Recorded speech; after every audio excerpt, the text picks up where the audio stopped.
Welcome to the stream, everybody. Welcome, welcome, Hello. welcome. Hello, hello, hello. How is everyone today? Asa, how are you?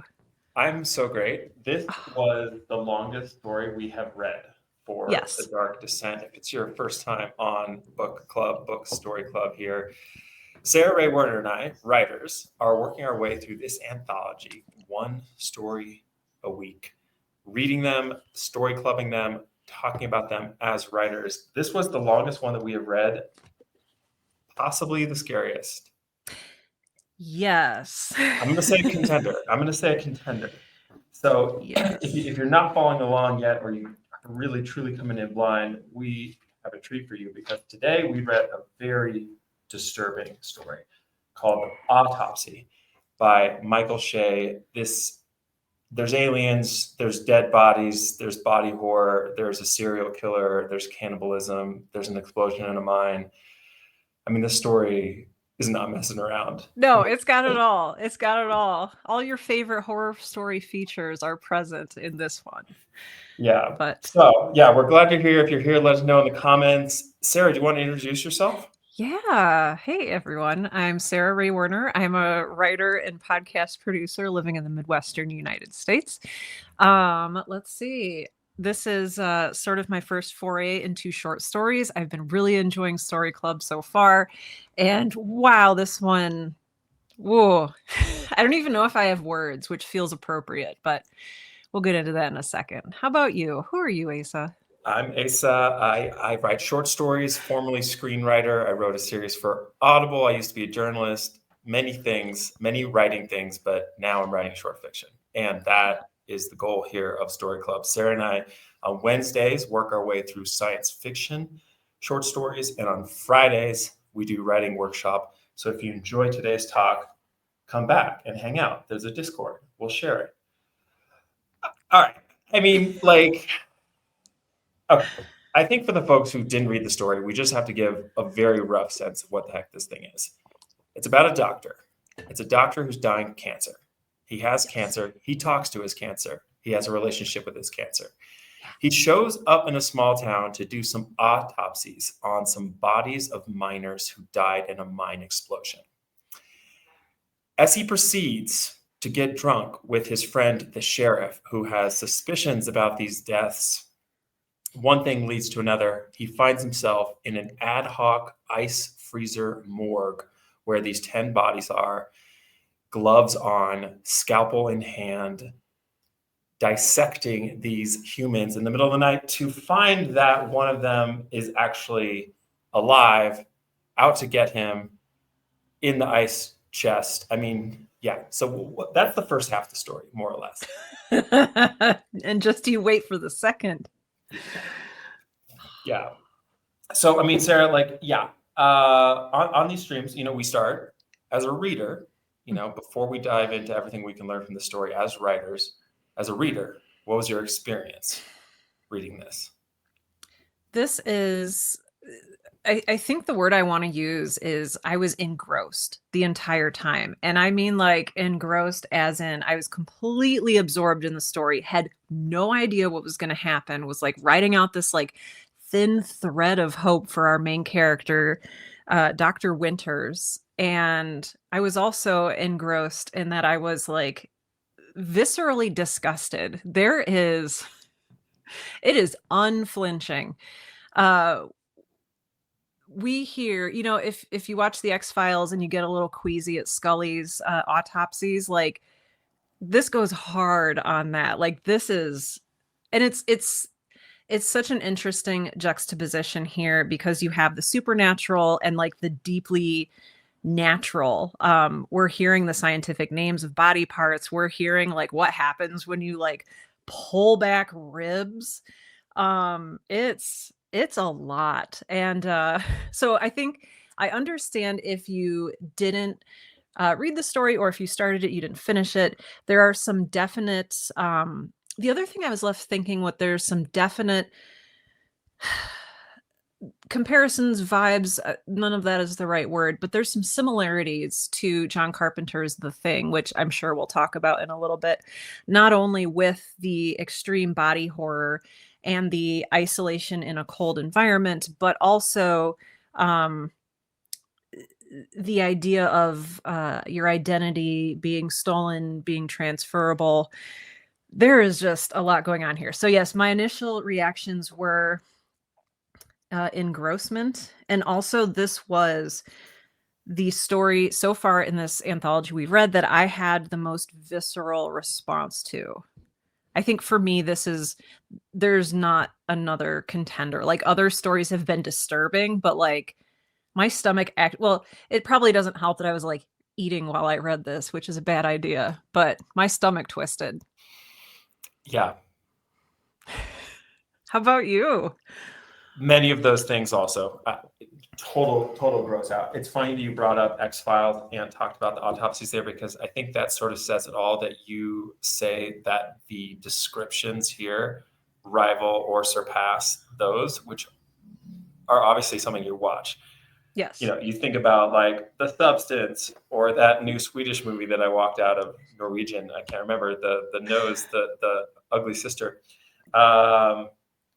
Contemporary body horror, it's all in on films. And so the fact that you can even talk about how this rivals that on the page, Yeah. I think is really telling. I definitely had that experience. Stunned Yeah. by the level of medical expertise. Yes. This is like a second year medical student. I mean, there were dozens of words in here that I had never seen before regarding various we'll read a passage at some point, body parts, instruments. This was so in depth, and I loved that. It gave it so much credibility. Yeah. For me, I mean, yeah, I think that this story, like in me as a reader, I was feeling intense dread. That was maybe the principal emotional experience, actually, instead of the horror. I kind of, and actually, this is really interesting, and I can't wait to talk to you about this, Sarah. Like, I actually found my imagination shutting down when it got too graphic.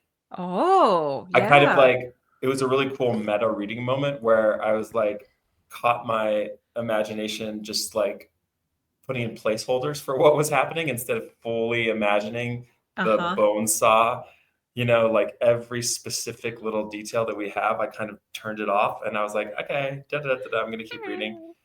So partly by choice, I think I avoided some of that body horror, visceral horror, and let my experience linger more in the kind of larger dread, which was so artfully and elegantly done. And I just can't wait to kind of unpack that a little bit, because it was working on several fronts. The most kind of facile and accessible one was like true crime vibes. If you didn't read the story, this takes place in like a small town. We talked yesterday how it gives kind of Pacific Northwest vibes. There's a mine, sleepy, there's a river, it's quiet, and there's been heinous murders in the woods. Hunters were killed. I mean, it's small, it's like straight out of a true crime podcast. So that initially had its claws in me. But then, of course, it starts introducing these other things that are like, no, the serial killer, who might be a cannibal, is actually, there actually might be something scarier behind all that. And just the way that kind of cosmic horror or existential horror started seeping its way in was really powerful. And I really relished experiencing those two types of dread concurrently. What a story. Yeah. It was. I appreciate you saying that. There's so many, like you said, layers here. And even using the word layers makes me think of his dissection of, various tissues in this story. But yeah, it goes from I didn't know where it was going to end up. I kind of, every time a new type of horror was introduced, I thought that was like the main horror we were going to ride for the rest of the story. But like you said, it starts with true crime, and it's like, oh, there's some upsetting murders. Like, oh, and the doctor has cancer. This is really sad. He can feel his cancer eating him from the inside out. We'll get into the symbolism of that in just a little bit. And then it goes to like murder, and then it gets Lovecraftian. There's an object discovered in a mine. Hi, Lore. Oh, baby Cyrus is here and says hi too. Welcome, Lord Huntress. Hey, baby Cyrus. It goes true crime, Lovecraftian, and then it gets cosmic, and then that fourth level that you mentioned, it gets existential. And there's something, I was in awe as much as I was engrossed, and maybe this is encompassed in the engrossment. I was in awe of what this story was doing the whole time it was doing it. It shifted among these four like genres of horror so masterfully, and I didn't feel whiplash. You know, you're reading something and then all of a sudden, I remember there was a Stephen King novel, and I'm not going to remember the name of it, but they made a very bad movie about it, which I think is true with most Stephen King books. But it turns out it was aliens. Like, and that happens in this story, spoilers, but it's like I didn't have the same reaction that I did to that story. I wasn't like, oh, it's aliens. I was like, go on. Right. Yeah. So it's just done really well. The transitions between those different types of horror is really, yes, thank you, the Tommy knockers. Well, and there was another one too where they all talk about SSDD. Do you know what that one is? That's a Stephen It's like King book? yeah, like same stuff, different day. Oh, no, I don't know that one. Okay, I'm gonna look it up real quick. Stephen King. Dreamcatcher. Thank you. Dreamcatcher. Dreamcatcher. I had to look it up. Yeah. Hey, Jimmy. Yes, it's the Tommy knockers. You're right. Actually, Jimmy, he does that in a lot of his books where it's a horror, but like, oh, actually, it's aliens. Because and I think that gets at something we'll talk about a little bit during this conversation, and that is like, what is ultimately the most terrifying thing we can think of? Like for Stephen King, I think it was the most unimaginable horror for him was like aliens. Like that's what his stuff points to as like ultimate evil. In Dreamcatcher, it's like, oh, it's aliens. In this, it's something far deeper. So yeah. Yeah, this is all right on point. Ooh. Cinnamon, controversial opinion, but Tommy Knockers is one of my favorite King books.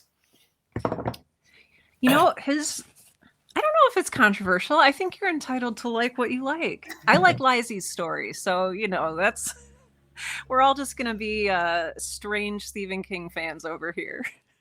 Gosh, I mean, what a fun, we could play that game forever. I mean, there's so many. That's a fun thought. I like this. And I think it's funny because often in these King novels, at the very least, the alien element isn't revealed until hours and hours into the literary experience. You're like Yes. sitting down, you're kind of, I felt like The Outsider is like this as well. Oh. Do you remember that one? That's the one Yeah. with the An outsider knows an outsider. I don't know why it's giving you a thumbs down. I'm sorry. It's like a series. Jeez Louise, Sarah. Gosh, I I thought we were in this together. know. It's like this, actually, I want to say there's a lot of parallels here because it's like this freak criminal that is killing people, and then over time, I think it emerges that this killer is an alien. But where I'm going with all this is that is achieved in, granted, a novella length, but a short story, where that entire trajectory of going from small town creepy serial killer in a mine to the most terrifying alien species of all time for all time happens in, an hour-long reading experience. It's impressive without like losing its credibility, without feeling like that little aha twist at the end, Oh, it's so exquisite. It's so good. Yeah. It's so detailed. It's so upsetting. It's so precise, which speaks to a lot of the even physical activity that happens in the book is like very surgical, literally very precise. So just want to share this. This is hot. yeah. Laura Huntress says, I wrote a story back in August called The Somatic Transference in the Symmetry of Tariffs, about aliens collecting tariffs on the human race through flesh and wearing it to blend in. That is next level.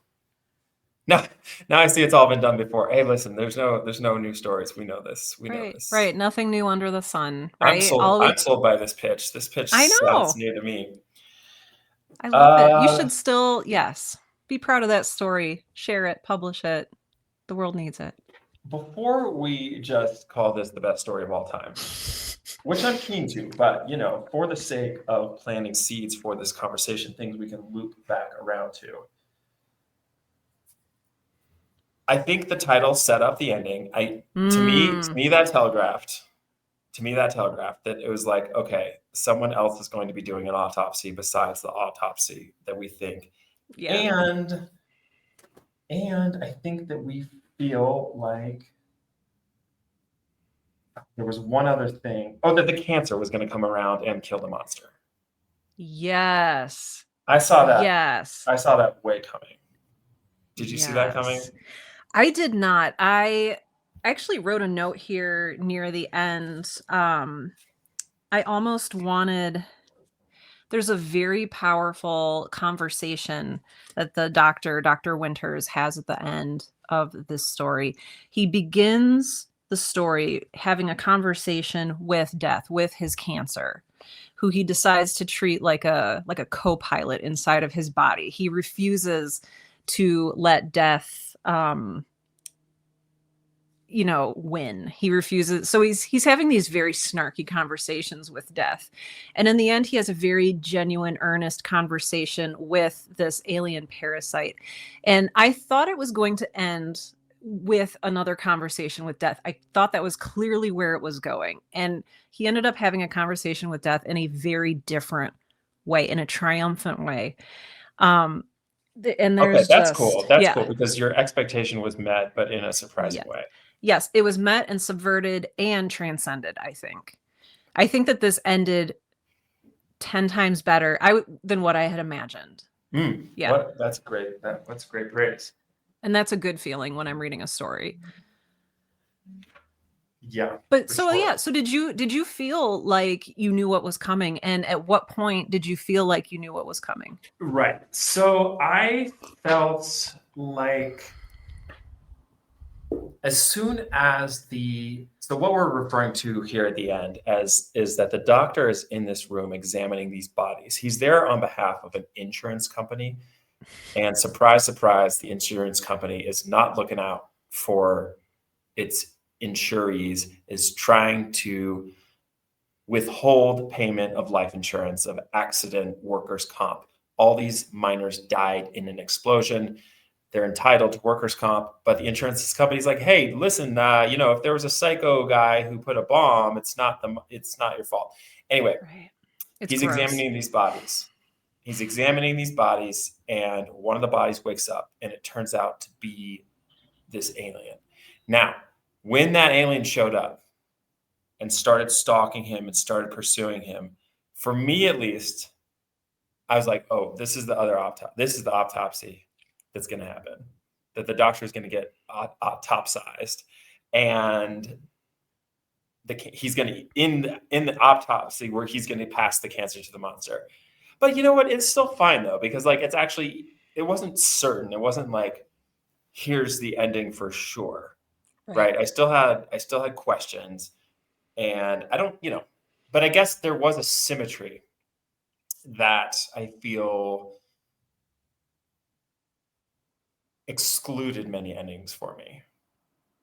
In a good way, in a bad way? Tell me more about that. In a bad way. Like I felt like the bucket of possible endings for this story, because of the cancer set up so clearly as some kind of metaphor at the beginning, and the title, the autopsy, told me that it just kind of the funnel was going down here for me a little bit, or in terms of like ways in which this story could end. I mean, I don't even know if I'm complaining necessarily. I just like, that was my experience, because it did feel like the cancer was going to come back in some kind of significant way.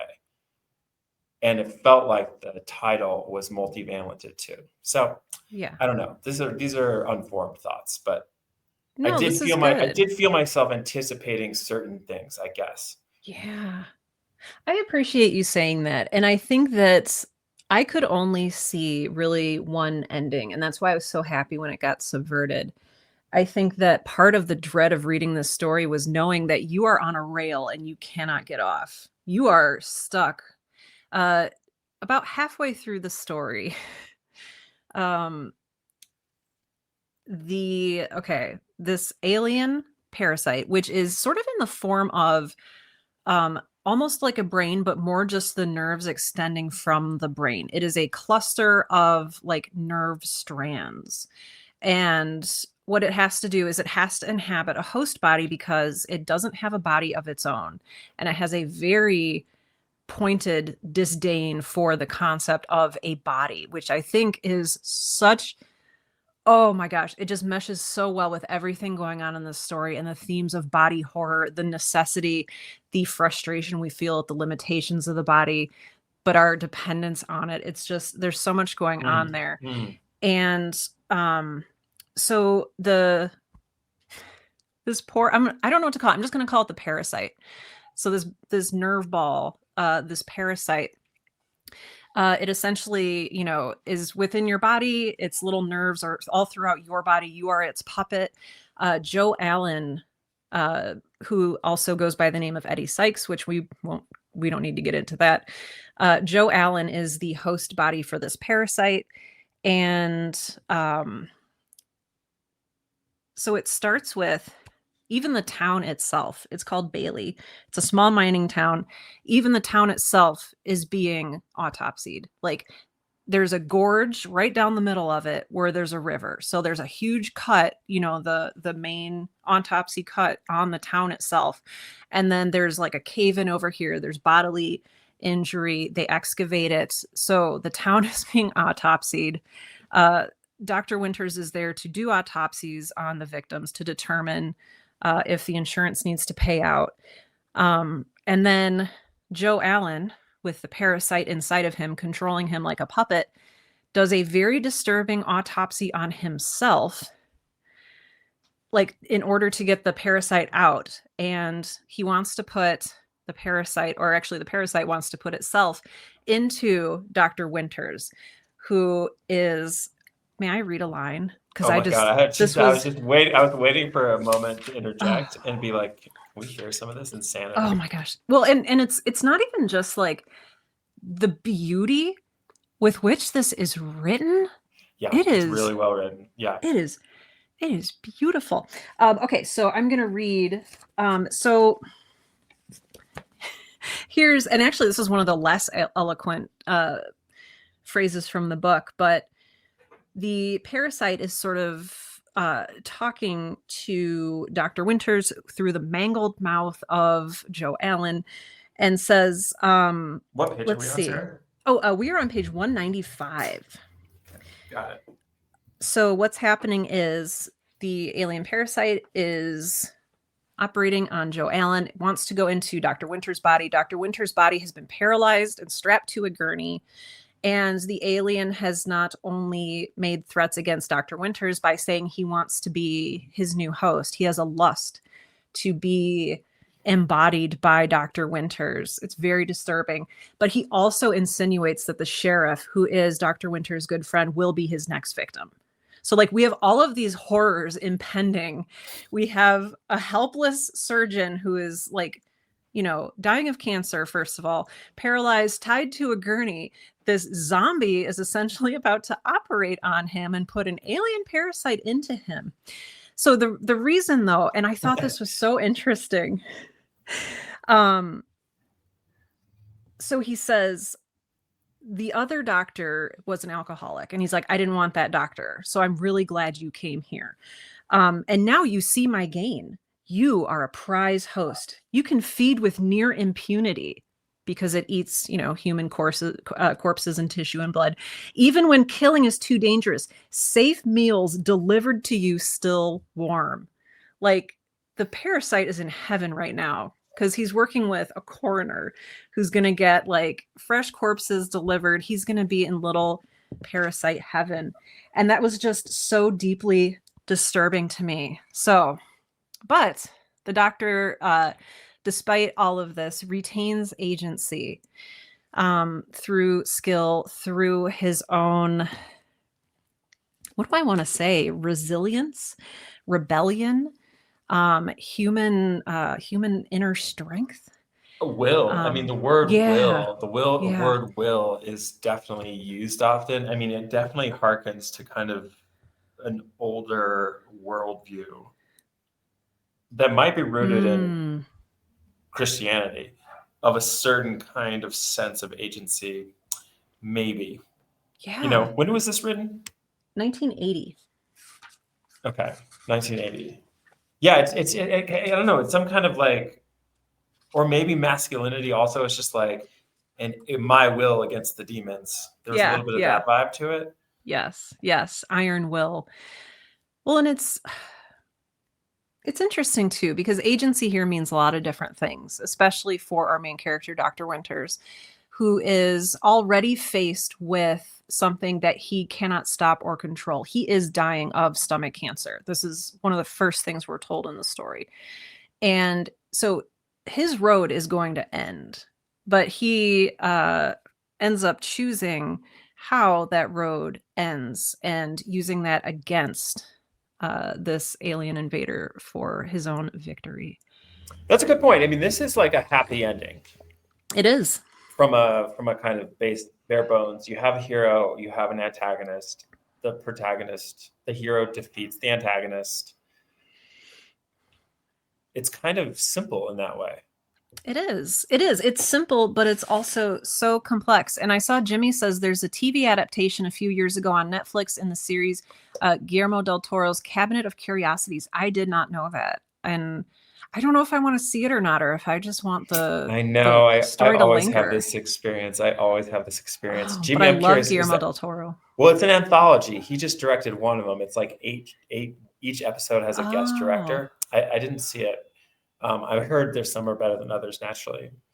One thing cinematic about this, well, and actually, Ori would make a great play. This is kind of a one scene story. Yes. You know, that is very cool to me. Like, this whole story takes place in the morgue or the adjacent office. You know, it's really zoomed in. I like that a lot. I appreciate that. I like that too. And it's like, it's not even a real morgue. It's an ice warehouse that they've reappropriated, and it won't even go down to the correct temperature. So it's even slightly too warm in there. It's 36 degrees. And it's like, there's just so many little things about bodies. And in this case, you know, the town itself being a body, the ice plant being a body, about it being faulty. The generator is stuttering. It's quite amazing, all the layers that are present here. Yeah, it really is. It really is. Gosh, you're making me appreciate things about it that I didn't appreciate. I really liked the story, but I think I kind of skimmed over the depth of the body stuff in a way that it was just so dense. I feel like let's can we read? I was gonna say, you want to read us just a little a taste? I feel gross using that word. Do you want to read just a segment of what we're dealing with here? And this deeply scientific language is also juxtaposed against this beautiful philosophical rhetoric that is going on about bodies. He's even talking about, there's mention of Marcus Aurelius. There's mention of Michelangelo's Sistine Chapel painting. Like, these are being mentioned in the same context as like bone shears going through bone, and you hearing about the different layers of the heart that you peel back. Like, it's so much, but it works. So much. Yeah, I'm gonna go in here on this is a paragraph. And just, I just the density of detail here. All right. Sarah, for you or anyone else who has the book, this is the middle of 189. First, the long sawing slice, unzipping the mortal overcoat. Next, two great square flaps of flesh reflected, scrolled laterally to the armpits line, disrobing the chest. One hand grasping the flap's skirt, the other sweeping beneath it with the knife, flensing through the glassy tissue that joined it to the chest wall and shaving all muscles from their anchorages to bone and cartilage beneath. Then the dismantling of the strong box within, rib shears, so frank and forward a tool, like a gardener's. The steel beak bit through each rib's gristle anchor to the sternum's center plate. At the sternum's crown piece, the collarbone's ends were knifed, pried and sprung free from their sockets. The coffer unhasped, unhinged, a knife teased beneath the lid and levered it off. One paragraph. That's one paragraph, and this is a long, there are many such paragraphs. And it's interesting too, like looking at that paragraph you just read, it's so clinical, but it's so upsetting. This So, is someone's daily job. This is not out of the ordinary for Dr. Winters. Like doing an autopsy, his hands know what they're doing. This is routine for him. And yet it's described in a way that is just so devastating and difficult to read. And so I really appreciate that too. It's just like the normalization or the unnormalization of this person's daily work. yeah, it makes me think a lot about Moby Dick and how Moby Dick has those just pages and pages and Mm. pages of like whale descriptions and I think whole chapters. It's like, here's about this chapters. whale, like right in the middle. And I always saw that as such like an act of love, right? You Mm, know, it's like the things we give our attention to are important. And mm. that this story does that. It just gives so much attention to those literal tools, literal parts of the body. Laura Huntress, that Oh, reminds me of the last season of True Detective, where they had to store the lump of bodies on the ice rink, small town stuff. Yes, that was a vivid.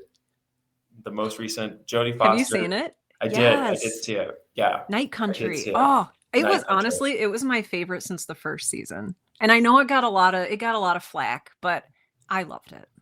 The vibes were great. The world was great. Jodie was Yes. great. Yes. Many great things. Many great things. Gosh. Okay. So we've talked about the absolute depth of detail of tools and bodies.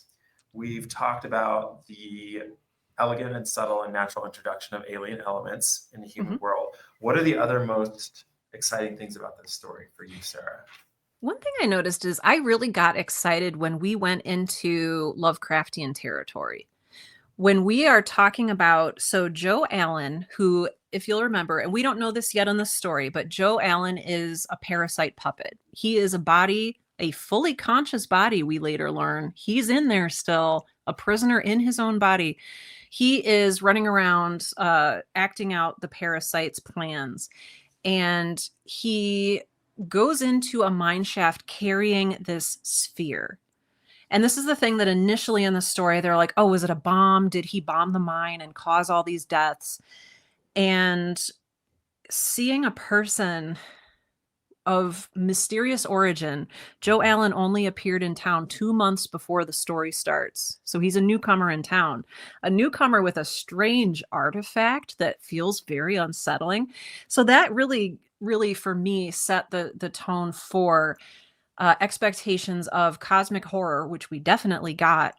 And also, there's two other factors that I really enjoyed about the Lovecraftian elements here, and that is number one, the the idea of a fate worse than death. Like Hmm. at the end of this story, the doctor dies, and we are relieved that it's not something worse. Like, Great point. oh my gosh. Like we are that it is a triumph.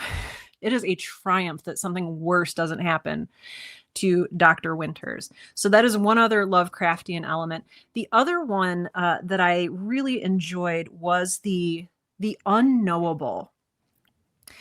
And I loved seeing in a story that is so in depth with its medical explanations, the fact that there could still be something unknowable. Hmm. And I want to, gosh, there was one passage. This is a very, very long story. He talks about at one point, yes, okay. The full understanding. So this is on page 199. Okay. And Dr. Winters is giving into the sort of inevitable that he is going to be, I guess, inhabited by this parasite. Long minutes succeeded of the voice accompanying the surreal self autopsy. So that's Joe Allen, like cutting himself apart. But the doctor lay still, emptied of reactive power. Still, the full understanding of his fate reverberated in his mind. An empty room through which the voice, not heard exactly, but somehow implanted directly, as in the subterranean torture it had just described, sent aftershocks of realization, amplifications of the unspeakable. And unspeakable is capitalized. And this is just one of, I think, several instances of the fate worse than death, the unknown, that adds so much extra fear, because in this story, death is a known entity. Like, literally, like the doctor is making friends with his cancer. Death is known. Death is unthreatening. Right. It's familiar. It's comfortable. It's his buddy. Right. And so really what's terrifying here is this existential horror that we really end the story on. The unknowable. I have this other great passage that just please read it. And it's cool because it comes a lot earlier. This is on 192 in that passage that Sarah just read was on 199, but this plants the seed for me. Yes. Okay. The doctor reached for the telephone, lifted the receiver. Its deadness to his ear meant nothing. He could not have spoken. The thing confronting him, with each least movement that it made, destroyed the very frame of sanity in which words might have meaning, reduced the world itself around him to a waste of dark and silence, a starlit ruin where already, everywhere, the alien and unimaginable was awaking to its new dominion. That is straight out of Lovecraft. It feels like that is. Well. Oh, I love that. And there's even a point at which, speaking like that, the idea of words no longer having meaning, that we sort of play around with the the edges of sanity, and I was pretty sure I was on page 196, the dead eyes of Joe Allen sought the living and found the doctor staring back, grinning insanely. There was a point where I thought that Dr. Winters had snapped, had gone insane. Much like so many of the people in Lovecraftian stories where, their minds just cannot handle the unknown and they break. But our very resilient doctor keeps his wits about him and is able to perform his own autopsy on himself at the very end of the story. That's a really cool, actually subtle distinction. I mean, this story feels like, if you put this in the hands of Lovecraft or Thomas Ligotti, who the regulars, Lore, anyone else, we're doing an exhibition story club on Monday of Thomas Ligotti's The Frolic with Taylor Ann Wright. If you gave this story to them and said, you have 1 hour, rewrite the ending, they'll be like, that'll take me 5 minutes. And they would just chop off the whole bit where he kills the alien parasite and just goes mad. Yep. And that's really interesting. I mean, this is a deep distinction here. This is a profound, different worldview here that essentially Michael Shea says, you know what? There is hell on earth, but man is good. Yeah. And Ligotti and Lovecraft says there is hell on earth and good luck. Because if you man is doomed. Yeah. Honestly, the way that you put that just now, I think that's what really that hit me hardest. I think emotionally at the end of the story was this note of hope.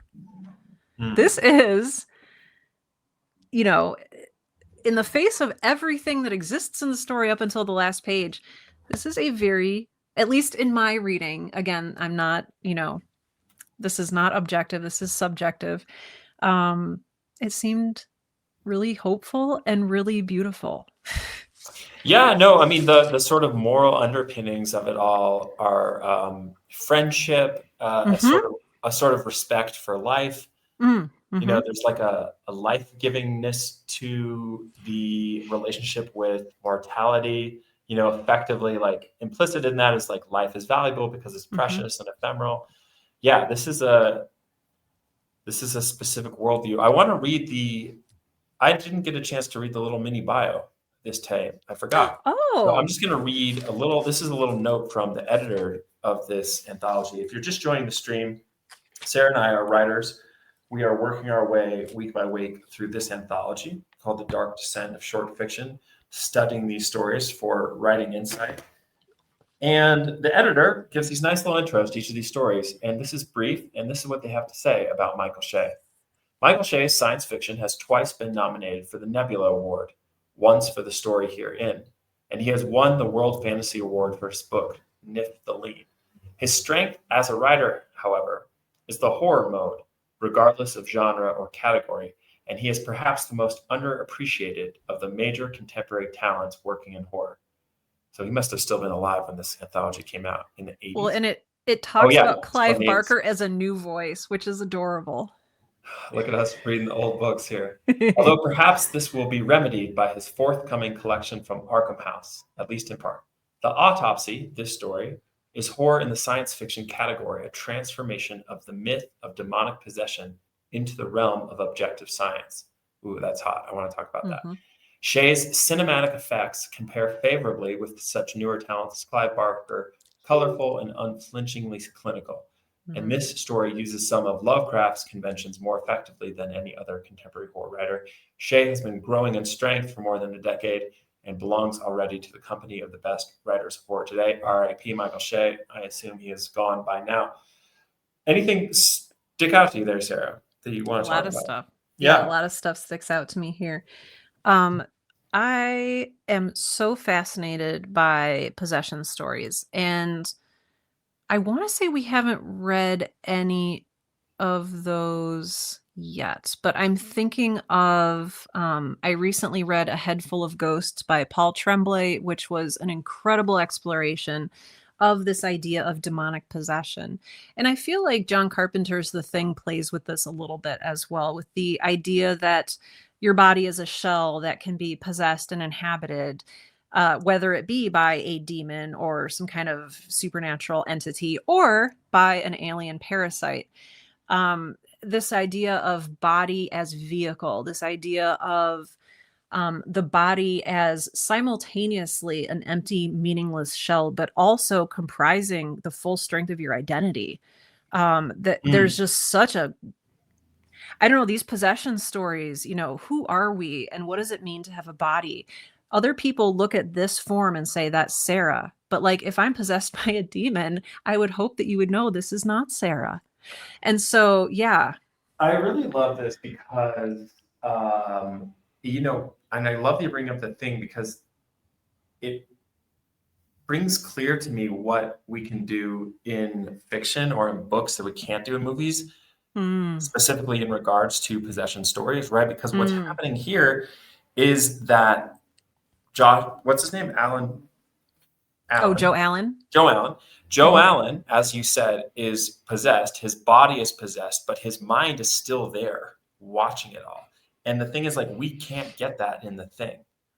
Right. In The Thing, we just see Joe Allen but we don't see his consciousness, right? And that is like what this story gives us, especially at the end, as the doctor slowly is taken over, is the dual experience of this body, the physical body being possessed, but the mind staying his own while similarly being possessed. On my shelf over here, hang on. Have you read this one, Sarah? No, Come Closer by Sarah Gran. I'm going to write that down. Yeah, so this is like, oh, you just brought up Paul Tremblay. He calls this a perfect horror novel. Anyway, this is a really, really readable, this is like, if you want to get rich writing possession novels, write this one because that's kind of what happened. It's good, it's fast, it's quick, it's like, but it's cool. And I'm thinking of this right now because of what you're saying, which is that like in books, the possession experience is more intimate and richer because we can see a person engage. We get to experience a person's thoughts and feelings in a more literary capacity, engaged with the demon coming into them. So anyway, that's very cool and something I hadn't thought of until you just talked about it. Yeah. Well, and I love that too. It turns the horror inside because you're seeing the interiorality. I don't know if that's a word. The internal struggle that like on a screen it would not be half as effective. And yeah, I want to look at Jimmy's comment here Yeah. too. Do you want to Yes. read this out loud for Yeah, everybody? so Jimmy says, spoiler alert, kind of. That's fine. I think we're well past spoilers. Does not Shea turn the most terrible thing the main character faces in the beginning of the story into the only means of victory in the end? Um, I have thoughts on this. And so, what Jimmy is talking about here is the fact that Dr. Winters is already a doomed person. Dr. Winters is already, he has terminal stomach cancer. He is not going to live for more than another year or two. He's 57 years old. It seems really unfair. The closer I get to age 57, it's like, that's too young. Um, but I think the most terrible thing the main character faces, I feel like he's already faced it and made his peace with it in the beginning of the story. He's Hmm. talking to death like a colleague, like a silly little companion that lives in his belly. He's like, "Look here, buddy, we're in a little mining town. Isn't this fun?" And that I feel like the belittling way that he talks about his cancer, even when he feels the cancer or he imagines the cancer like painfully eating away his insides, he has already had a mental victory over his own fears of mortality. Hmm. And I think that's why it's even more terrifying that, his ultimate fate might be this fate worse than death, that he is forced to live in this body that he is actually a little bit looking forward to shedding, living eternally in this cage of a body while, this alien puppeteer controls him. And so I don't think necessarily that cancer is the only means of victory in the end. If I'm reading you right, Jimmy, and if I'm not, please let me know. Because what the doctor does, what Dr. Winters does before his final victory is he takes a scalpel and he gouges out his own ears, he gouges out his own eyes, he gouges out, I believe, his tongue, and then he slits his carotid artery. And I think that the fact that he felt like he needed to further mutilate his own body to not trick, to derail the alien parasite from, coming to fruition with its plan of using his body as a host forever.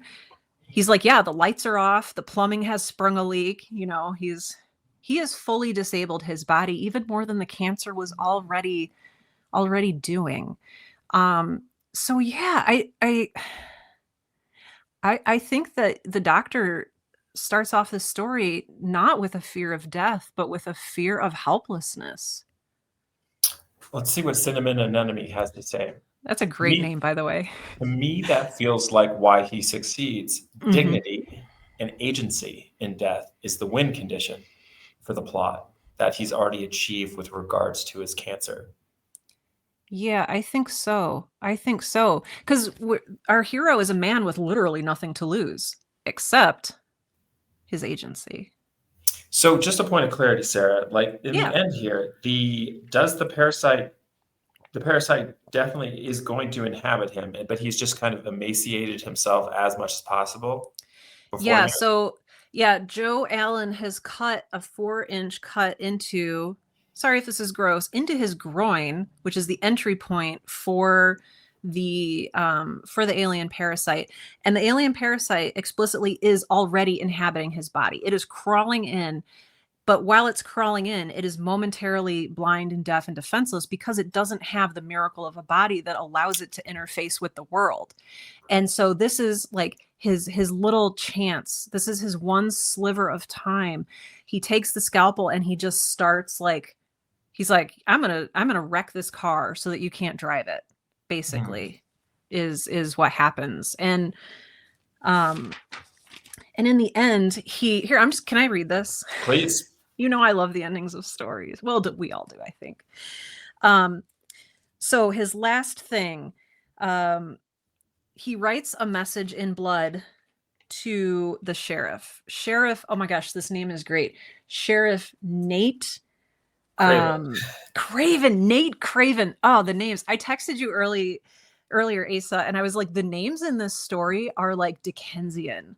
The names in this story are like Nate Craven, Sheriff of Bailey, and like Dr. Carl Winters, cool dude. It's just like it felt like such a little indulgence on the author's part in a very otherwise like realistic feeling horror story to like just be a little cute, just a little cute. So anyway, Dr. Winters leaves a message in his own blood for Nate Craven. Mind parasite, it was from Alan to me. Cut it apart until you find the whole thing, destroy it. It looks like a giant nerve fiber. And then he wanted to write goodbye to his friend, but the alien had begun to pay out smaller auxiliary filaments collaterally with the main one, and all now lay in speed. So he doesn't have time to say goodbye to his friends, and that's important to him, and I love that. But in his last time, in his last few moments, he slashes the external carotid artery. When this was done, the old man sighed with relief and laid his scalpel down. Even as he did so, he felt the deep inward prickle of an alien energy, something that flared, crackled, flared, groped for, but did not quite find its purchase. And we see similar a reflection as to what his cancer is already doing to him. And inwardly, as the doctor sank towards sleep, cerebrally, as a voiceless man must speak, he spoke to the parasite these carefully chosen words. Welcome to your new house. I'm afraid there's been some vandalism. The lights don't work and the plumbing has a very bad leak. There are some other things wrong as well. The neighborhood is perhaps a little too quiet, because he gouged out his ears. And you may find it hard to get around very easily. But it's been a lovely home to me for 57 years, and somehow I think you'll stay. And the last thing he does as he dies is he smiles. That's gnar. It's so gnar. But good. Yeah. I'm just imagining all those things. Yeah. He's like, yeah, and because he gouged out his eyes, he's like weeping tears of blood as this is happening. Like, we are deep in horror territory here. And I put a content warning in the description for this video, and maybe I'll move it up to the top instead of the bottom, because this is pretty traumatic stuff. But yeah, dying with a smile on your face. Like, what a way to go. Well, is there anything else we want to dig into in the story before we start talking about some writing insights? Yeah, there's a lot here. I think there's more here than sort of our allocated time for a discussion will allow. If you haven't read this story, again, it's The Autopsy by Michael Shea, written or at least published in 1980. And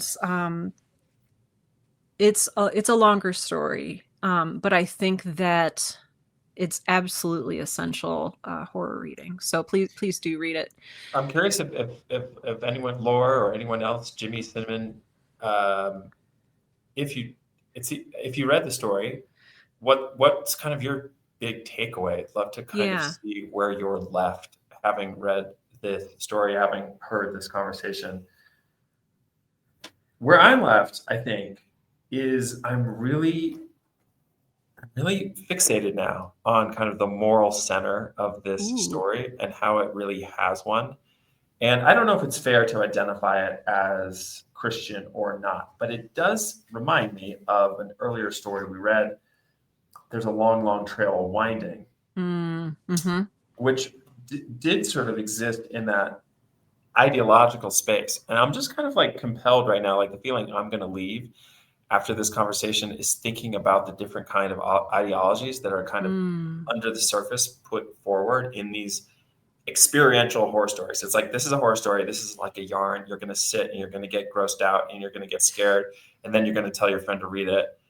Similarly with like Lovecraft, you're like, oh my God, that was scary, whatever. But there's these underlying moral systems that are being talked about. And, again, like I'm not here to like write a high school paper about this, but I am thinking it's like, okay, what are these stories doing at the deepest level.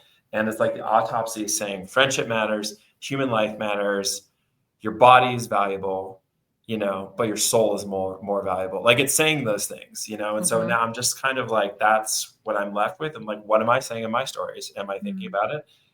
Do I need to be thinking about it more? Do I need to just write the story and then see what I'm saying and then make sure I want to say that? Yeah. That's where I'm at right now. I love that. Yeah. I love that.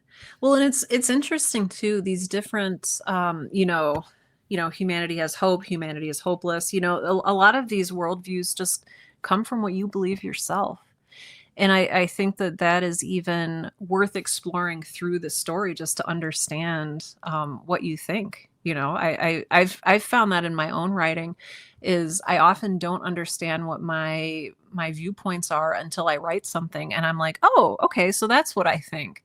A lot of times I'm not sure what I think until I write it, which is one of the reasons I write is to just understand what's going on up here. Same. Yeah, I think that's right on point. Like if you have too clear of an idea beforehand, then it's not really literature. It's just Yeah. It can turn into propaganda, or it can turn into like a moralizing, right, exactly. Like a moral tale. Like that's maybe less tale and more like finger wagging. Right. Oh gosh. Yeah, what a story. I think just like technical things we talked about it, just like the action happened in one place, the action happened in one night, like that compression, I think really worked well. I don't know. I'm just it's such a big story. It's hard for me to distill like my biggest takeaways. Yeah. One thing we didn't talk about was Dr. Winters's, I don't know, wavering relationship with his own body. The story describes him dissociating at several points. Like he's watching his hands work as he's doing these autopsies. He's looking at his reflection in an office window and identifying more with the reflection than with his own body. And I found that one of the most subtle but powerful points to this story. And I really want to go back and study. I think this is my big takeaway, as like minor as this sounds from so many great things in the story. I really want to look at the character's emotional journey and his own relationship to his body as this is happening. I'm very interested in the internal narrative that's happening. And I think it's easy to overlook with all the blood and gore. Yeah, Cinnamon, I'm going to turn to your comment momentarily. That's a really cool point because it's like, and actually, I guess I'm just going to put it up on screen. Yeah. It's like, here's Cinnamon Anemone. I'm still stuck on what it says about the psychology of terminal illness, accepting death, and again, how to find dignity and agency, that the parasite as a parallel for the cancer. What Jimmy said about the cancer being the necessary mechanism of victory, etc. Yeah, right. I mean, it's really cool because like the character starts at peace. Like, like you said, the character's already won.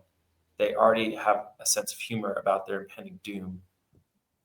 And it's almost like the story is that the most important thing they're going to do in their life hasn't even happened until right now. Yeah. We've talked about how short story is like a singular moment in a person's life. Maybe this person is like saving planet Earth. Yeah. You get that. At the beginning of the story, they're like, I'm about to die. And it's like, okay, JK, hold on, because you have bigger work to do. Yeah. Oh, absolutely. And it's the creature is very explicit. The alien parasite is very long-winded about its plans for humanity. It's going to eat everybody. Right. And it's going to eat everybody. It's going to make you watch, and it's going to laugh in your face while it does it. Like it's upsetting. Yeah, I like what you have here so much, Cinnamon. I'm just trying to like even, I guess that is to pull up Jimmy's. This sort of sentiment is partly what I was getting at in terms of like the story felt symmetrical and whole and like pat almost, in just like a little bit of a way. Like like the cancer being the solution at the end. There was just a little bit of kind of perfect structure to it. Mm-hmm. Hey, Mateo. Welcome, Mateo. Symmetrical is a great way to put it. Yeah, exactly, Mm-hmm. exactly. Mm-hmm. Yeah, and I felt myself rubbing up against that in a little bit, and felt the story felt like sculpted and made in Like in this a way that way. like broke your immersion with it. Yeah, like it just felt like, and again, I loved this story. This is one of my favorite of the collection, but I think it's just more of like learning your own taste by kind of figuring Mm. out what other stories are doing. It's like this, and this will be specifically interesting tomorrow, because one thing I want to do tomorrow in our workshop is go through a potential template for a Mm. short story using Ray Bradbury's The Crowd. So if y'all want to come tomorrow, same time, there will be a writing workshop. So it's not that I'm like opposed to templates or anything like that, but it did feel, I'm not sure what the right word is, like Aristotelian, in that it's like continuity of action, continuity Mm-hmm. of place. The beginning is the ending. It just kind of was this like, it was well made, if A you little will. too perfect. Like, Maybe. Specifically since like having the cancer is so like metaphoric. I don't know. But again, I loved it. So again, this could less be like not criticism, but sort of like, oh, I like my chips a little saltier. You know. I love that. Laura Huntress, was he starting to view himself as a ghost or other within his own cancer-riddled body? Maybe. Well, do you want to? No, go ahead. Go ahead. Okay, I'm gonna say that I don't think he started to dissociate until things got weird while he was doing the autopsies and discovering this very unsettling alien parasite presence. But yeah, I think he had already started. I mean, especially when you look at those scenes with him looking in the mirror and identifying, or not a mirror, the reflective glass, and identifying more with that, the eyeless, soulless representation of himself. Yeah, I think that yeah, that's and he exists in all of these states somehow simultaneously, and I think that's what's really rich about this is Dr. Winter's relationship with his own mind and his body and his being as it relates to those two things. Yeah, I like that. I like that. Well, y'all, tomorrow on deck, writing workshop, horror writing workshop, short story writing workshop, whatever you want to call it. We are going to talk about a simple 5-part structure for short stories inspired by the recent reading of The Crowd by Ray Bradbury, which also happened on Story Club Thursdays. So get hyped, y'all. I'm excited. And the idea tomorrow is to sort of engage with that kind of template, have a foundation, and then do some actual writing tomorrow and leave the workshop with an idea. I'm excited. And yeah, we have a Discord. Oh yeah, let me put a So, link. yeah, we'll put some links here for the Discord. Over at the Discord, we're talking about stories, we're sharing, writing, we're building community. It's great vibes. Sarah and I both have YouTube channels. So if you're finding me on YouTube, make sure you go subscribe to Sarah's channel. And yeah, essentially, we're in process as writers, and we'd love to have you with us and be with you. Jimmy, it's a simple guy when it comes to story. This one strikes me as good guy dealt a bad hand, stands up and lives the best he can, is confronted by bad villain who has the unquestioned upper hand and brags about it, but still manages to do good and scuttle the villain's evil. Yeah. Yeah, this is like It's a almost like happy a ending. Western. Yeah, Yeah. I love Yeah. that. Yeah. I Good. love Yeah, that. that's a good take. Yeah. I really love that. Any parting my words here, friend. Sarah? Parting words. Join us tomorrow. If you've missed any of our story club stories, you can go back all the way to the beginning if you want and interact with us, engage with us, read the stories, leave us some comments in the videos. They're up on both of our YouTube channels. I mean, otherwise, I feel like I say this every time, but I'm just grateful to have had the opportunity to read this story. I feel like it was really life-changing in a body cosmic horror kind of way. And I don't know, as usual, it left me feeling freer and more open to explore my own writing. So I'm very Mm, grateful. mm. Gosh, I'm not going to say a word after that. All right, y'all. We'll see you tomorrow, 11 a.m. EST. Find us on the All right. Discord. Take care. We'll be there. Bye, friends. Bye.